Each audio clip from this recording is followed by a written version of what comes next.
Hello students, welcome to MOS classes. आज हम 8th class English NCERT की book Honeydew के chapter number 7 a visit to Cambridge को read करेंगे। याद रखिएगा स्टूडेंट्स कि इस वीडियो के नीचे डिस्क्रिप्शन बॉक्स में हमने अपनी सभी वीडियोस के लिंक दिए हुए हैं, तो डिस्क्रिप्शन बॉक्स में जाकर आप हमारी सभी वीडियोस को देख सकते हैं। तो इस चैप्टर को रीड करने से पहले यहाँ पर हमें कुछ बताया गया है कि ये जो स्टोरी है, ये जो कहानी है, दो एक्स्ट्रा ऑर्डिनरी इंसानों की कहानी है और ये दोनों ही इंसान अपाहिज हैं, यानी कि डिसेबल्ड हैं या हैंडीकैप है।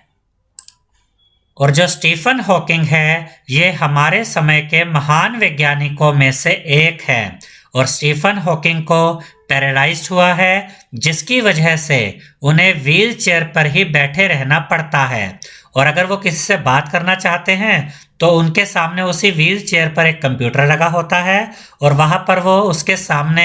जो बटन्स होते हैं उन्हें पंच करते हैं, बटन को दबाते हैं, जिससे कि वो जो भी शब्द वहाँ पर लिखते हैं अपनी फिंगर से, वो शब्द वहाँ पर कंप्यूटर बोलता है। यानी कि जो कुछ स्टीफन हॉकिंग बोलना चाहते हैं वो सब वो बटन दबा देते हैं अपनी फिंगर से और कंप्यूटर उनके लिए बोलता है।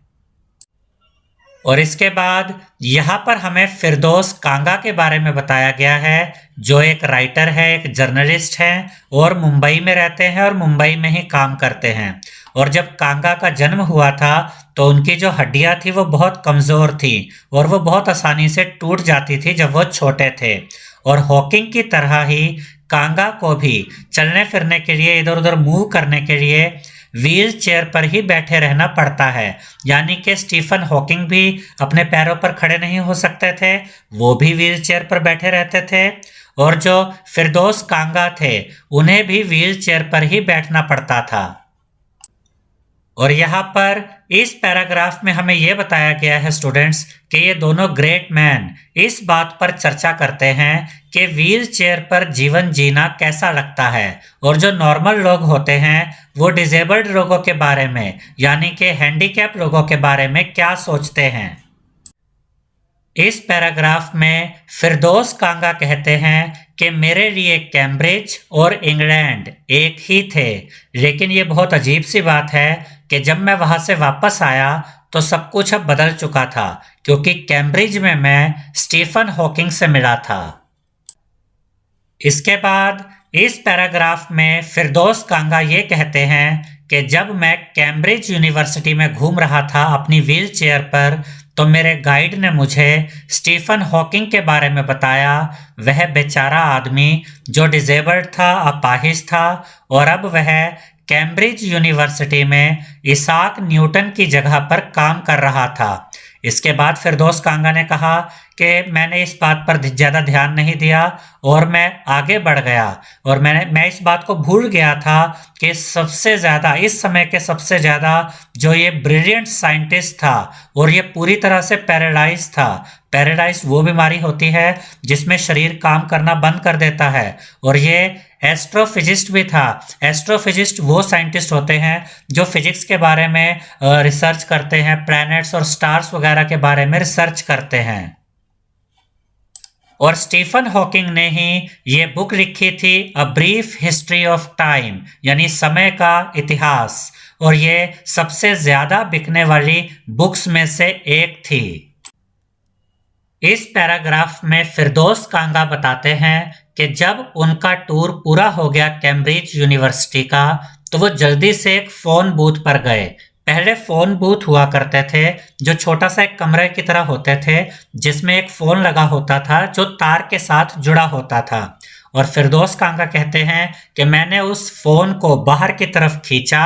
और मैंने स्टीफन हॉकिंग के घर पर फ़ोन मिलाया। वहाँ पर स्टीफन हॉकिंग के असिस्टेंट ने फ़ोन को पिक किया और मेरी बात स्टीफन हॉकिंग के असिस्टेंट से हुई और मैंने उन्हें बताया कि मैं इंडिया से आया हूँ व्हील चेयर पर और मैं अपनी ब्रिटेन की जो यात्रा है उस पर लिखना चाहता हूँ। तो यहाँ पर वो मजाक में कहते हैं कि शायद स्टीफन हॉकिंग के असिस्टेंट ने यह समझा होगा कि मैं इंडिया से अपने हाथों से व्हील चेयर को चलाकर ब्रिटेन तक आया हूँ।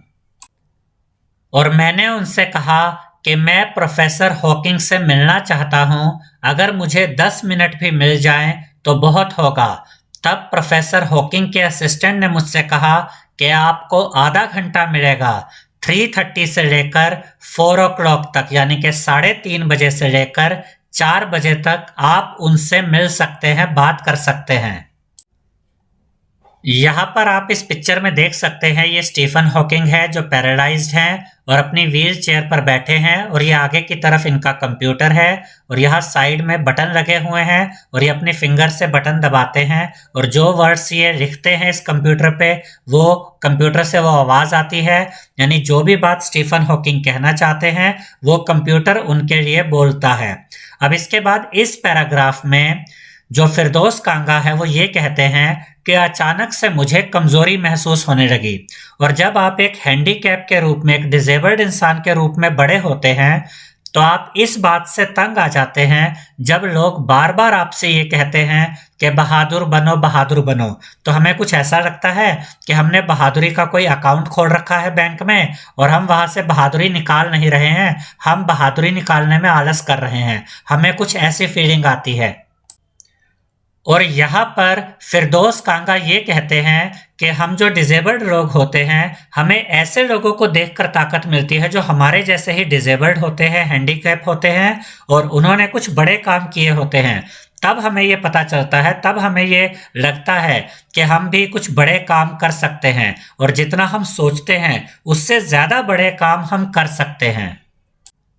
अब इसके बाद यहाँ से हमें बातचीत बताई गई है कि अगली दोपहर को जो फिरदौस कांगा थे और जो स्टीफन हॉकिंग थे उनकी बातचीत स्टार्ट हुई। यहाँ पर स्टीफन हॉकिंग कहते हैं कि मैं इतना बहादुर नहीं था, और ये आवाज़ कैसे आ रही है, उनके कंप्यूटर के द्वारा, जो भी वो कहना चाह रहे थे कंप्यूटर उस बात को बोलता है। तो स्टीफन हॉकिंग ने कहा कि मैं कभी इतना बहादुर नहीं रहा। तब फिरदौस कांगा ये सोचते हैं कि मैं उनसे कुछ कहना चाहता था कि क्या इस लगातार खत्म हो रहे शरीर में रहना ही हमारी चॉइस है, हमारे पास कोई और तरीका नहीं है, हमें ऐसे ही शरीर में रहना पड़ेगा। लेकिन मैंने अपने आप को चुप रखा, मैंने उनसे कुछ नहीं कहा, क्योंकि जब भी मैं उन्हें कुछ कहता था तो उन्हें रिस्पॉन्ड करना पड़ता था अपने फिंगर्स को हिलाकर, और मुझे इस बात का बुरा लग रहा था, इसीलिए मैं चुप रहा ताकि वो जो कहना चाहते हैं वो अपने हिसाब से कहें, उन्हें मेरी बात का जवाब ना देना पड़े। यानी कि फिरदौस कांगा को ये लग रहा था कि अगर मैं उनसे कुछ कहूंगा तो स्टीफन हॉकिंग को भी कोई रिप्लाई करना पड़ेगा और इससे उन्हें तकलीफ होगी। और यहाँ पर फिरदौस कांगा ये बताते हैं कि जो स्टीफन हॉकिंग थे उनके हाथ के पास में एक छोटा सा स्विच लगा हुआ था जिसे वो प्रेस करते थे अपने फिंगर से, और यही उनकी फिंगर्स की थोड़ी बहुत मूवमेंट होती थी, और जो कुछ भी वो कहना चाहते थे वो लिख देते थे कंप्यूटर पे अपने फिंगर से, वो बटन दबा के, और फिर कंप्यूटर उनकी बात को बोलकर बता देता था। और कई बार वो ये भी बताते हैं कि कई बार बातचीत करते हुए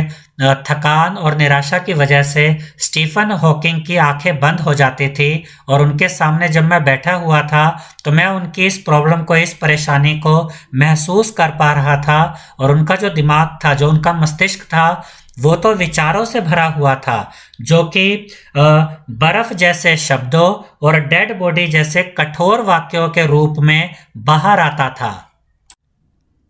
इसके बाद फिरदौस कांगा ने स्टीफन हॉकिंग से कहा कि ज़्यादातर लोग ये सोचते हैं कि जो डिसेबल्ड लोग होते हैं, जो हैंडीकैप लोग होते हैं, वो दुखी रहते हैं। मैं जानता हूं कि ये सच नहीं है। क्या आप अपने अंदर कभी हंसते हैं? ये बात फिरदौस कांगा ने स्टीफन हॉकिंग से पूछी। इसके बाद यहाँ पर हमें ये बताया गया है कि 3 मिनट के बाद, लगभग 3 मिनट के बाद स्टीफन हॉकिंग ने रिप्लाई किया, उत्तर दिया, और ये कहा कि मुझे ये काफ़ी इंटरेस्टिंग लगता है जब लोग मेरा हौसला बढ़ाते हैं। उसके बाद फिरदौस कांगा ने स्टीफन हॉकिंग से पूछा कि जब मेरे जैसा व्यक्ति आपके पास आता है और आपको डिस्टर्ब करता है आपके काम में, तो क्या आपको बुरा लगता है? तो स्टीफन हॉकिंग ने फटाफट से ये उत्तर दिया, हाँ। और उसके बाद स्टीफन हॉकिंग मुस्कुरा दिए और उसके बाद यहाँ पर फिरदौस कांगा कहते हैं कि बिना भावुक हुए मैं ये कह सकता हूँ कि मैं दुनिया के सबसे खूबसूरत व्यक्तियों में से एक व्यक्ति को अपने सामने देख रहा था। इसके बाद यहाँ पर इन 2 पैराग्राफ में फिरदौस कांगा स्टीफन हॉकिंग के बारे में बताते हैं कि जब आप स्टीफन हॉकिंग को पहली बार देखते हैं तो आपको एक झटका सा लगता है, आप शॉक हो जाते हैं, क्योंकि स्टीफन हॉकिंग को देखकर ऐसा लगता है कि जैसे आप उनकी 3 डायमेंशनल फोटो देख रहे हो, किसी ने आपके सामने उनकी फोटो रख दी हो, क्योंकि उनके अंदर मूवमेंट तो ना के बराबर होती थी, उनकी फिंगर्स ही बस थोड़ी सी हिलती थी, तो आपको ऐसा लगता था कि कोई फोटो आपके सामने रखी हुई है जब आप स्टीफन हॉकिंग को देखते हैं। और यहाँ पर फिरदौस कांगा स्टीफन हॉकिंग के बारे में ये बता रहे हैं कि फिर स्टीफन हॉकिंग का जो सर है वो एक तरफ लटक जाता है और उनका जो धड़ है वो उनकी कमीज में, उनकी शर्ट में सिकुड़ा हुआ है, उनकी लेग्स भी सिकुड़ी हुई हैं और उनकी आंखों को देखकर ऐसा लगता है जैसे वो आंखें कुछ कहना चाहती हैं और वो आंखें कुछ बहुत बड़ी बात, कुछ बहुत इम्पोर्टेंट बात कहना चाहती हैं। हालांकि ये बताना मुश्किल है कि उनकी आंखें क्या बताना चाहती हैं। और यहाँ पर फिरदौस कांगा ये भी कहते हैं कि जब आप स्टीफन हॉकिंग को देखते हैं तो उस समय आप एक ऐसी चीज को देख रहे हैं जिसे देखने की आपने आशा नहीं की थी और इस वजह से आप घबरा जाते हैं। यानी कि जब आप स्टीफन हॉकिंग को देखते हैं तो आपको घबराहट हो जाती है, क्योंकि आप इमेजिन नहीं करते कि इस तरीके से भी कोई इंसान हो सकता है जो इस तरीके से जिसको जीना पड़ रहा है।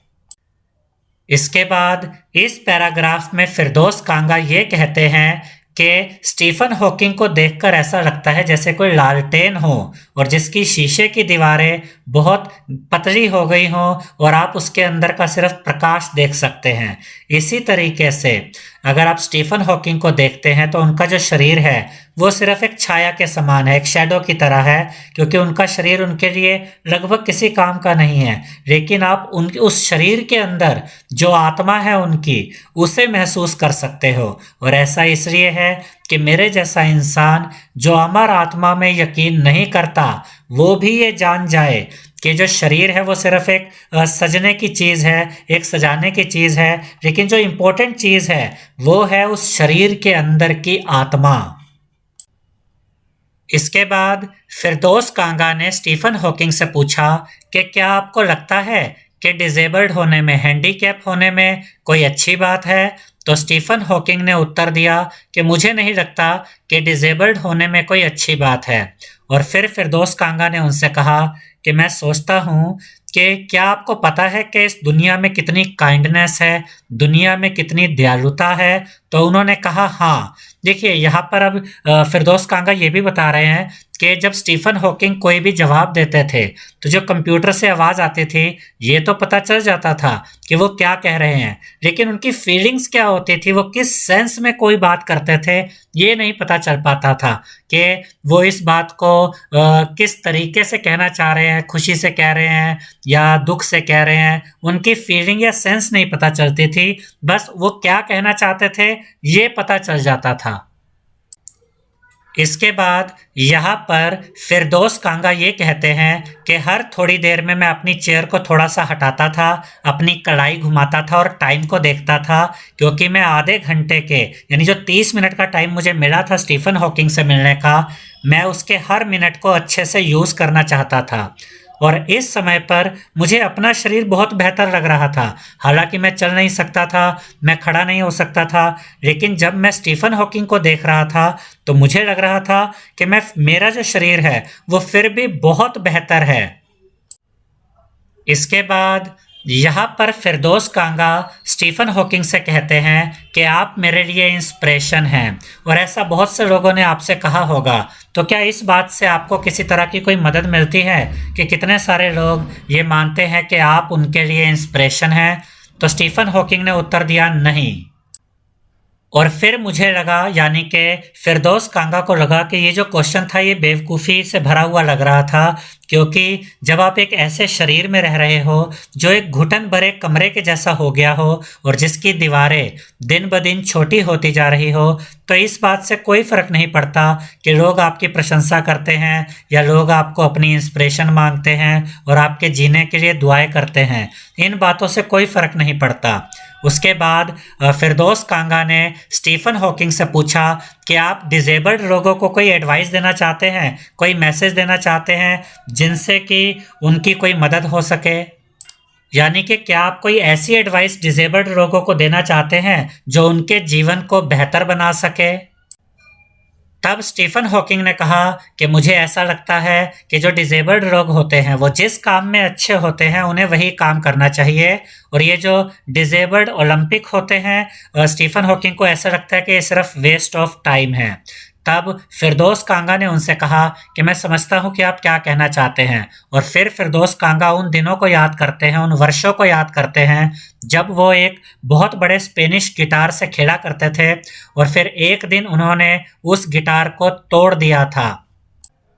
यानी कि एक ऐसा समय था जब फिरदौस कांगा एक बहुत बड़े स्पेनिश गिटार को बजाने की कोशिश किया करते थे और उसका साइज इतना बड़ा था जो उनसे भी ज़्यादा बड़ा था, और फिर एक दिन जब उनको लगा कि वो ये नहीं कर सकते हैं तो उन्होंने उस गिटार को तोड़ दिया था। और फिर यहाँ पर फिरदौस कांगा कहते हैं कि आधा घंटा हो चुका है और मुझे ऐसा लगता है कि मैंने आपको कुछ ज़्यादा ही तंग कर दिया, मैंने आपको कुछ ज़्यादा ही परेशान कर दिया, और इसके लिए धन्यवाद। और तब स्टीफन हॉकिंग ने फिरदौस कांगा से कहा, रुकिए, थोड़ी चाय पी लीजिए और मैं आपको गार्डन दिखाता हूँ। और उनका गार्डन एक पार्क जितना बड़ा था, लेकिन स्टीफन हॉकिंग ने अपनी गाड़ी पर ही घूमते हुए मुझे पूरा गार्डन दिखाया, और उस समय वो काफ़ी शांत हो गए थे, यानी कि उस समय हमने ज़्यादा बातें नहीं की क्योंकि सूरज की रोशनी में वो बिल्कुल शांत हो गए थे। और इसके बाद फिरदौस कांगा कहते हैं कि अब हम जाने के लिए तैयार थे और मुझे समझ नहीं आ रहा था कि मैं क्या करूं। तब मैंने स्टीफन हॉकिंग के शोल्डर को, उनके कंधे को छुआ और उन्हें गर्मियों की शाम में बाहर ले आया, और फिर मैंने पीछे मुड़कर देखा तो मुझे ऐसा लगा जैसे वो हाथ हिला रहे हो, लेकिन वो हाथ नहीं हिला रहे थे। मैं उन्हें देख रहा था, एक ऐसे इंसान को जिसके साथ मैंने ये समय बिताया, जो इतना बहादुर था और जिसके ऊपर मैंने इतने सालों तक भरोसा किया, लेकिन अब मैं जानता था कि अब मेरी ये यात्रा पूरी हो चुकी थी। आई होप स्टूडेंट्स आपको हमारा ये वीडियो पसंद आया होगा। अगर आपको हमारा ये वीडियो पसंद आया है तो इस वीडियो को लाइक करें, शेयर करें और हमारे चैनल को सब्सक्राइब करें। Thank you.